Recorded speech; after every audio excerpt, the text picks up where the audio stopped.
Hey YouTube, what's good? It's your girl KYP561. I'm coming in here to talk to you all about Friday night's episode of the Belle Collective. I think we're going to go ahead and call this episode 2 because I did the sneak peek about 2 weeks ago and they re-aired it last Friday. So this Friday, we're getting caught up. I didn't feel the need to come in last week because I had already done my review on the sneak peek, so I wasn't about to do it again. Okay, so we're gonna go ahead and jump right on into it. So basically, we start off the episode. We get a little piece of Latrice. They show us her home. You know, she's pulling out clothes and doing whatever it is that she's doing. She's on the phone with her publicist. I think her name was Melanie, I believe that's her name. She's talking to her. She's getting ready to launch some new hair products that we hear a little bit about later on down the line. She's getting ready to launch some beauty products, and you know, she's just giving us just a little bit of insight once again on how she started her company with selling hair out of her trunk, and then she expanded into stores, and now basically she has built a multi-million-dollar brand. Okay, so once again, kudos to you, Latrice. I'm here for it all. Okay, so the conversation ended, you know, once old Cliff, the husband, once he came in. Now she invited him to come in and said who she was on the phone with, whatever. He gets on the phone. He said, on the FaceTime, he says hello, and then he tells her, Melanie, that she looks beautiful. I knew that was gonna be an issue because the way that Latrice kind of like looked at him like, nigga, no, you didn't, not in my face. Okay, so I don't know if Cliff has like a wandering eye or if Latrice is insecure about something. I don't know, but I knew that was going to be an issue, and I was right. Because when I tell you that phone call ended mighty quickly, she tried not to say nothing about it, but she could not say nothing about it. So she was like, "Don't be telling no other woman that she's beautiful or whatever." And he was like, what you I mean, shit, if she beautiful, she beautiful, you know what I'm saying? Like what you insecure or whatever. And she was like, no, I don't I'm not insecure, I don't have a problem with it. Bitch, yes you do. It was all in your face, girl. You could. So I'm gonna lay around a little bit because once again it's something with that Cliff, because once again she let us know how she pretty much can't move without him knowing where she at, who she with, this and that and the other or whatever. He want to be there, he want to pull up, he want to, you know what I'm saying, all that. Y'all know how I feel about men like that. I don't like it. Okay, so we gonna lay around a little while. It's some more coming in with that. So her and him, they sit down and they have a little piece of conversation, and he was telling her that he wants to now invest in her business. Okay, so she says that I guess when she was first getting things off the ground, he really didn't believe in her vision. So, you know, he wasn't supportive or as supportive as she would have wanted him to be. You know, and my thing with that is, I think that when it comes to us women, trying to start our own business from the ground up, especially if it's not something that we know anything about really, so we kind of just jumping out there. Them husbands don't get involved until they see the money rolling in, and that's not necessarily a bad thing, but see, husbands, they just feel like, especially if the husband is making his own money, okay, they just basically feel like, this is motherfucker just doing something. Let her just go ahead and do what she doing as long as she leaving me alone. Okay. And I know this because when I first started my business, which I've, you know, told you all a couple of times before, some of you have even shopped with me. I am an independent consultant with Paparazzi Accessories, and we pretty much are our own business owners, you know what I'm saying? So even though, you know, we're consultants under a larger company, we still form our own brand, our own business, that type of thing. So my husband, he gonna never tell me not to do some shit, okay? He gonna never tell me not to do it. But to him, he was looking at it as more of like a hobby for me, okay? But once he started seeing that money rolling in, them checks rolling in, and to see, you know, how frequent and consistent the money was, this nigga went and built a whole room on our house, added a whole room onto our house just for me to be able to have my office and have me to have my setup. You know, it's damn like a boutique up in there. Okay, so if you watch some of my other videos, I've been in that room doing some of those, doing some of my other videos. But now, child, it's just, I love it. Okay, and once again, he wasn't on board with that until he actually saw that, okay, this is some real shit, you know. And I say that to tie that in with the conversation that Latrice was having with her husband. A lot of times it's not that they don't support you or whatever. It's just they want to see how committed you are to it and how much of it that you can actually put together and do on your own and whatever. And then, yeah, they will come in monetarily. Like my husband, he will help me money wise as well. He'll do things or whatever, let me get a couple extra orders in, whatever, some more inventory, that type of thing. But like I said, the nigga went and had a whole nother room built on to our house. Okay. Just for that. Okay. Once it started taking over the house or whatever, and he pretty much saw how passionate I was about it, how much I loved it. And once again, the money that was coming into the house, he was all here for it. Okay. So, that's what I got out of that. But she also wanted to make sure that if you're going to be an investor, you're going to be a silent investor, because this is my baby. I don't want you coming in here trying to tell me what I need to do, how I need to do it, when I need to do it. Just cut the check or give me the checkbook and let me cut the check and you shut the fuck up. Okay. So, I ain't got no issue with that. If that works for them, go ahead and work it out, child. So we go to Tambra and Letitia. So we were introduced to Tambra on the first episode. She's the DJ. I'm not gonna call her DJ. She is the radio personality. I'll do that, because when I think of DJ, I think of somebody that's mixing and scratching and that type of shit. But anyway, she's the radio personality. Her and Letitia, they're meeting up because Tambra wasn't able to make it to Letitia's brunch, so they're kind of getting caught up on that or whatever.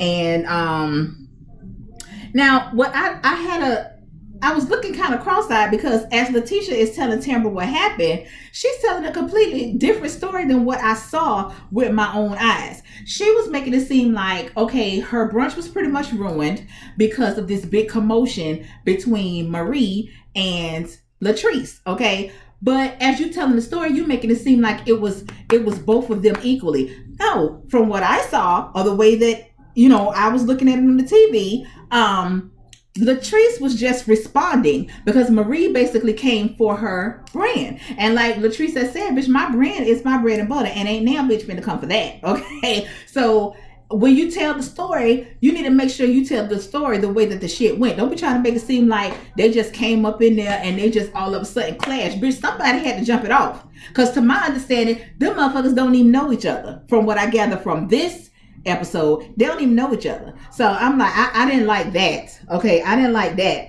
So let me see.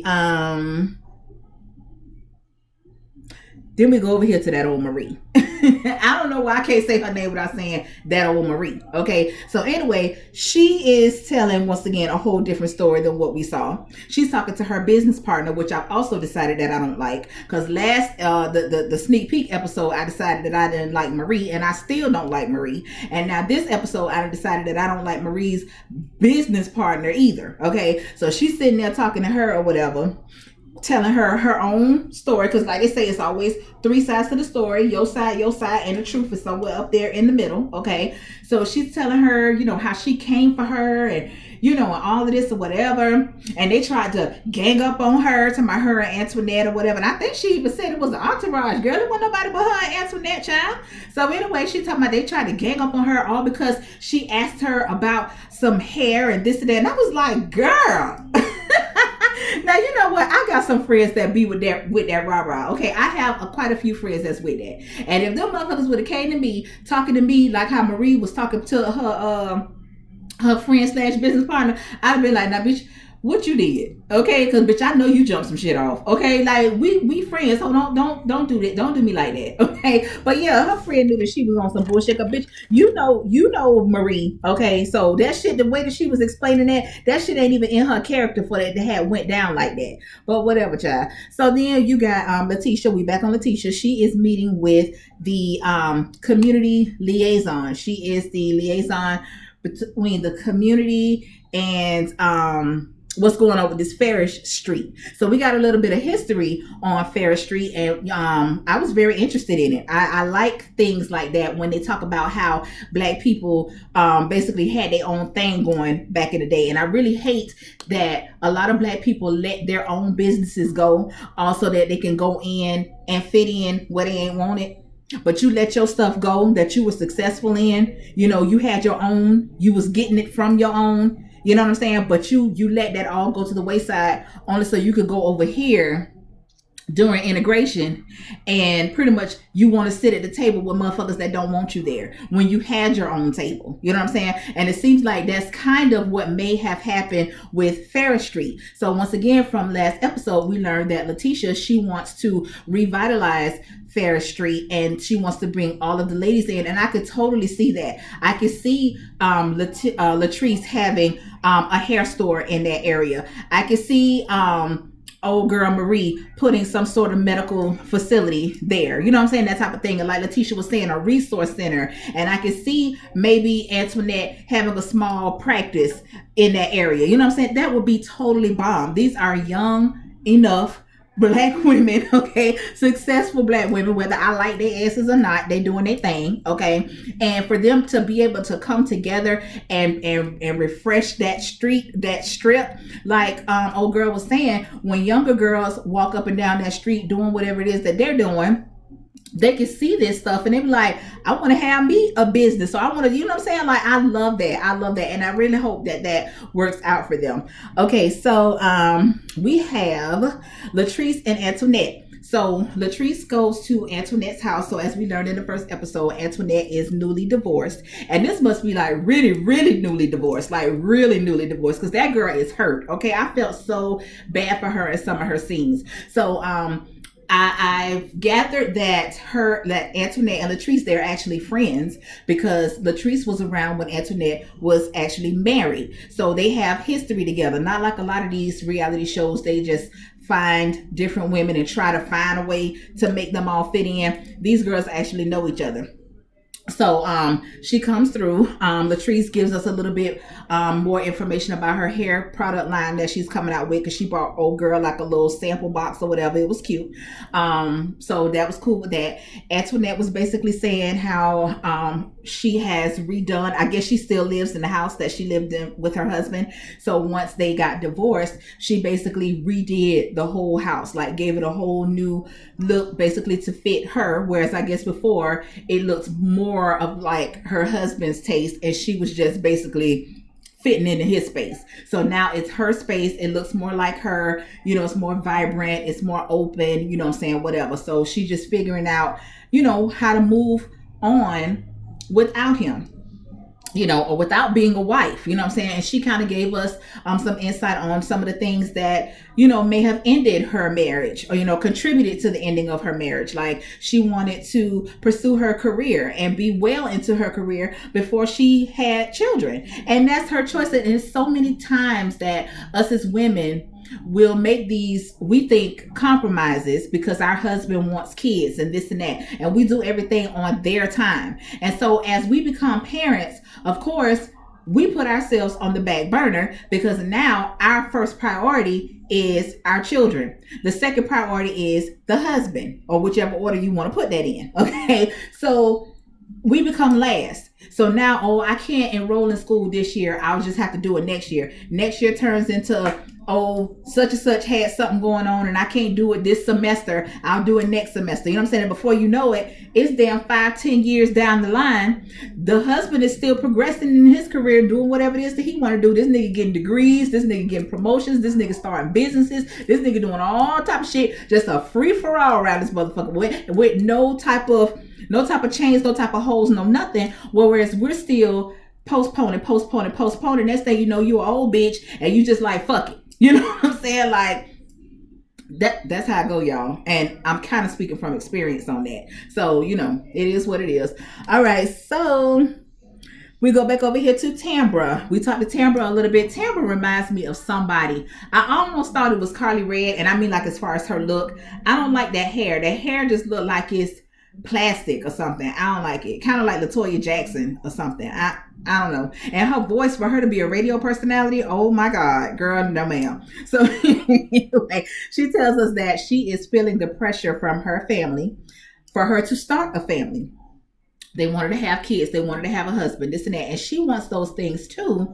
But I think Tampa said that she's either pushing 40 or she's already 40. So she is well into her career at this time, but she wants to do other things because she mentioned that now she's looking at getting into television. You know what I'm saying? So you want to be able to be free and you want to raise your own children. Just because you have money. A lot of people say, oh, you got money, you can still do this and you can still do that. Listen, when you have children, it's important for you as the parent to raise your children. Don't throw your goddamn children off on your mama being and making her an employee so she can get paid for babysitting your damn kids, because you're not raising your kids, the mama is, okay? Or some damn nanny or some damn babysitter that the people in the neighborhood use. You know what I'm saying? So I understand where she's coming from with that, and I understand why people make the decision like, bitch, I'm not having no kids until I'm ready, until I feel like I'm at a place in my career where I can do both, okay? And I get that. I don't have no issue with that. I don't have no issue with that. We go back over here to Antoinette. Antoinette is now at the baseball field, and she's meeting up with another friend from way back that was there when she first met her husband. She was there through their dating process, through their marriage, and now she's there for the ending of it all. And, you know, she was just basically saying that, you know, she went back to the issue with her with the children. She was saying that she didn't think that it would be fair for her to have biracial children living in the South. She said because in the South, and she said it's specifically Mississippi, they would make those children choose, or they would be made to feel like they have to choose. Are you more black or are you more white? Like which race do you want to classify it? Them being biracial, she didn't think that they would be treated fairly. She said because, you know, and she didn't want to put them through that. And I get that, you know. Then she also was saying, you know, how is she supposed to move now? Basically saying that she was just a missus, and she was like, now what am I, like a nobody? And you know, I don't know what it's like to be divorced. Okay, hopefully I'll never know. But I would think that's like a question. Like, I was once someone's wife, and not to say that now I'm a nobody, meaning I'm nothing, but it's like now when we see each other, it's like, what we do? You know what I'm saying? Like, you know, what do we do? You know, and I'm gathering that it was his decision to end the marriage. That's what I gather. I could be wrong. Maybe we'll find out a little bit later on down in the season. But something is telling me that he's the one that ended the marriage. That's just the tea that I'm getting. So now we go over here to Tamara's birthday dinner. So we got Letitia. She's at the table with Latrice, Antoinette, Latrice's husband, Antoinette's friend, the girl that was at the ballpark with her, and Letitia's publicist, Melanie. So they kind of get into the conversation about the brunch. I think Letitia may have brought it up. And so Latrice, child, all these Latrice, I can't do it. So Letitia brought it up, and, you know, so they started having a conversation about it, and Latrice was basically saying, you know, she's coming from my brand or whatever, and don't nobody even know her, this and that or whatever. And so Letitia, as Marie's friend, you know, she's still trying to be friendly, but at the same time, let me let you know, my homegirl, she owns a multi-million-dollar business, this and that, whatever. Antoinette says, oh, well, what she do? So this right here, even though I don't like Marie, Letitia, she did what she was supposed to do. She was like, listen, okay, what we're not gonna do, we're not gonna be throwing shade at my homegirl. Okay, whatever. She makes money, she travels, she's doing boss shit, she doing her thing. She's just not a socialite. Okay, she's a professional. Even though the bitch didn't act professional down there to the brunch, but okay, whatever, girl. You know what I'm saying? But you ain't finna come for her. So that's what we not gonna do. Antoinette switches it up real quick. Oh no shade. Oh no, bitch, you was shade. It was okay. And Letitia called it for her friend like she was supposed to do. Even though Cliff, he even had to give it up. It was like, listen, I can't do nothing but respect that. Cause bitch, that's what she was supposed to do. Okay, but fuck all that. I don't want to hear nothing about this shit y'all got going on. Bitch, what a drinks, what a music, let's turn up. Okay, I was here for it. I ain't had no issue with that. Okay, I ain't had no issue with that. So Marie shows up. Outfit was a no for me. Okay, now I might got a half more of a role than what old girl got in the back, because it looked like she just had on a bra that was attached to some spandex. I didn't like it. I thought that it was inappropriate for a woman her age. Now, I understand if you got, you feel like your body's still banging for your age. Okay, that's fine. But, and it's just my opinion, okay? Because, bitch, I know what my fault's at, okay, body-wise. And I know what I will and what I will not wear. So, like I said, that outfit, it was just a little bit too young for me. Especially being the fact that, bitch, you got grandkids. Okay, I got a grandchild too. But you got grandkids, okay? So, no, that wasn't it. But anyway, child, that's neither here nor there. Do you, boo? Letitia tries to talk to Marie, trying to get Marie to have a conversation with Latrice so that they could just pretty much squash this shit. Now, Letitia got her own motive. Letitia need these motherfuckers to squash their beef so they can all be on the same page when she comes to them with this idea about coming together to, redo this Ferris Street. Okay, so I get that, but at the same time, I don't think I really have an issue with it because the shit's dumb. But we talk about a reality show, so you gotta have some type of stupid ass drama going on between somebody. Okay, so old girl's telling her, you all need to sit down, have a conversation, boss to boss, and be like, listen, XYZ 1 2 3. Old girl, she's not a boss. Bitch, yes she is. Whether you fucking like it or not. If that girl started selling hair out her motherfucking trunk, and now this motherfucker got hair care, live in a nice house. Now her husband might got money. Okay, that's fine. But bitch, she making her own money too. And to me, bitch, anybody that can do it for themselves, bitch, that's boss moves. What is you talking about, crazy ass lady? You know what I'm saying? So whatever, child. So she ain't really getting nowhere with her with that. So in the midst of the mingling, everybody's mingling. That publicist girl, I think I like her. I like the way that she was just like, bitch, what happened? You know what I'm saying? Like, what's going on? But anyway, in the midst of that, Letitia convinces Latrice to pull up a chair at the table where they were with Marie and her friend, her business partner. So she pulls up a chair or whatever. Marie sitting there looking stupid in the face the whole time, but you claim that you so much of a, and what happened to the conversation that you had with your business partner when you were saying, oh, she gonna be at the party and I'm gonna do this and I'm gonna do that and she gonna know not to mess with me and this and that. What happened to that? I think what happened to that was you thought you was gonna go over there fucking with her. That's what I think you thought. But when she actually showed your ass, yeah, bitch, I could pull up a chair. What's happening? Even though she didn't really have no attitude behind her with it, but just for the simple fact that now it's like the ball is in Latrice's court. Marie don't like that. So now Marie ain't got nothing to say. That bitch gonna have nerve talking about this is Tambra's birthday and I just feel like this is not the right time if we're not talking about anything else aside from Latrice Tambra's birthday. Okay. Well, bitch, when you showed your ass down there to the brunch, that was Letitia's brunch for women's damn empowerment, but you felt the need to come down there with that bullshit down there with that. So if I was old girl, I'd have felt some type of way about that. So, bitch, what? You ain't got nothing to say. It's all about the birthday. This is not the right time. But my shit was the right time for you to come in there with the foolishness. I'd have felt some type of way about that. I would have. So, then we got Letitia pulled Antoinette to the side. Antoinette told Letitia off the rip that she felt that it was some shade being thrown towards her way. Old girl said, no, it ain't really no shade or whatever, but I did want to pull you to the side. So, bitch, if it is some shade, we can just go ahead and squash the shit right now, So, Antoinette, which I could tell Antoinette really ain't about that life because Antoinette will try and slide some shit in there, but when you call her on it, then that motherfucker go to Tootsie Roll and talk about, oh no, it wasn't like that. I hate a bitch like that, but whatever. Okay, so she went ahead and said, I feel like what you do with the brunch, I know that that's your brand, and I will never speak ill towards your brand, even though, your brand might not be for me, you know what I'm saying, but it's for somebody. And I thought that she was genuine in that, and old girl, she respected that, and she was like, I'm just gonna come be real with you, let you know I did talk shit about your brunch, and when she probably did talk shit about the brunch just because of the scenario that they were placed in, and everybody started talking once it's some shit that jumped off, everybody got something to say, and bitch, you could just be guilty by association, you know what I'm saying? So It's whatever. So she was like, okay, that's cool. You know what I'm saying? Because bitch, I talked about you too. I said you need to pull your goddamn wig down a little bit further to your forehead, and then commence to pull the girl's wig down.